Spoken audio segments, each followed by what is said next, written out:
En fait, j'ai choisi ce métier parce que je voulais quelque chose qui se rapproche le plus possible à la nature, en fait, quoi. Donc, vu que j'avais arrêté au niveau bac, pour moi, c'était une solution assez rapide d'avoir un contact au niveau de la nature, en fait. Donc, j'ai passé un bac pro dans le coup pour pépiniériste, en fait. Et déjà, je voulais commencer en tant qu'ouvrier aussi. Je voulais absolument voir toutes les étapes de ce métier. Et après, je suis monté en fait par étapes, justement, juste par l'expérience, et non par les diplômes, parce qu'en général, on peut faire.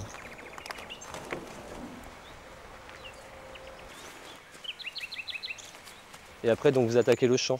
Une fois que vous avez fini le champ, en fait, vous partez à l'ombrière, donc vous rempotez les acères, les pyrrhis, et tu mets la toile d'ombrage absolument, en fait. D'accord? Bon, bah, c'est parti. Bruno Guibert, chef d'équipe en pépinière depuis 7 ans. Ça va, Marielle, tout se passe bien? Oui. Ouais, impeccable. En fait, le chef d'équipe, ça consiste en fait à gérer une équipe pour faire une production d'une variété de plantes. De la multiplication au rempotage jusqu'à la vente, justement, en fait, quoi. Et donc moi, j'organise un planning sur un an. Je fais ça à partir du mois de janvier. Et à partir du mois de janvier jusqu'au décembre, je sais exactement toutes mes tâches, comment ça va fonctionner. Et par contre, bien sûr, j'ai un patron qui me fixe mes objectifs au niveau production. Concernant les érables du Japon, Oui, donc on a prévu de les rempoter. D'accord. Et moi, après, c'est à moi de gérer en fait, le planning et justement de produire ce qu'on m'a demandé. En fait, quoi. Gérer une culture, bah, c'est gérer tout le suivi à partir du moment où je la rempote jusqu'au moment où la commercialisation.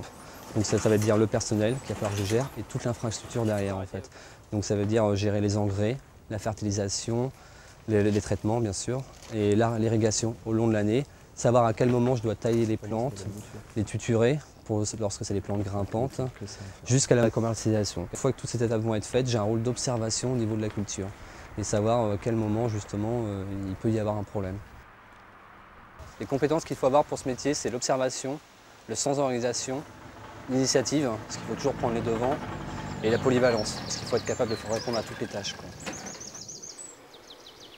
La compétence primordiale, c'est l'observation, la nature, quoi. Puisque vous travaillez sur des plantes, sur des végétaux, c'est des êtres vivants, donc il n'y a que l'observation qui, pour moi, c'est vraiment la règle, quoi. Si vous n'observez pas la nature, en fait, vous ne la comprenez pas, c'est pas possible de faire ce métier-là. Il faut tout le temps être en éveil dans ce métier-là. Il faut toujours être présent, quoi. Il faut toujours observer les choses. Il faut tout donner pour ce métier, en fait. C'est vraiment à 100%. Sinon, c'est pas la peine de venir, je pense, quoi. Donc là, on va mettre de l'engrais sur les houes, absolument, quoi. Et en fait, on va mettre des petites poignées, quoi. En fait, il faut 4 grammes normalement, par conteneur. C'est un métier où il faut être très rigoureux. Parce que par exemple, quand on a pu voir le surfaçage, vous n'avez pas droit à l'erreur. Malgré qu'on a l'impression qu'on met ça à la poignée, on sait exactement ce qu'on fait. Si vous surdosez, on peut brûler les racines. Quand on parlait de risque tout à l'heure, ça c'est un problème. Donc il y a une rigueur au niveau de la taille, parce qu'on doit avoir des lots homogènes. Donc la taille doit être rigoureuse, elle doit être toujours la même en fait. C'est un métier passion parce qu'on est entre passionnés justement.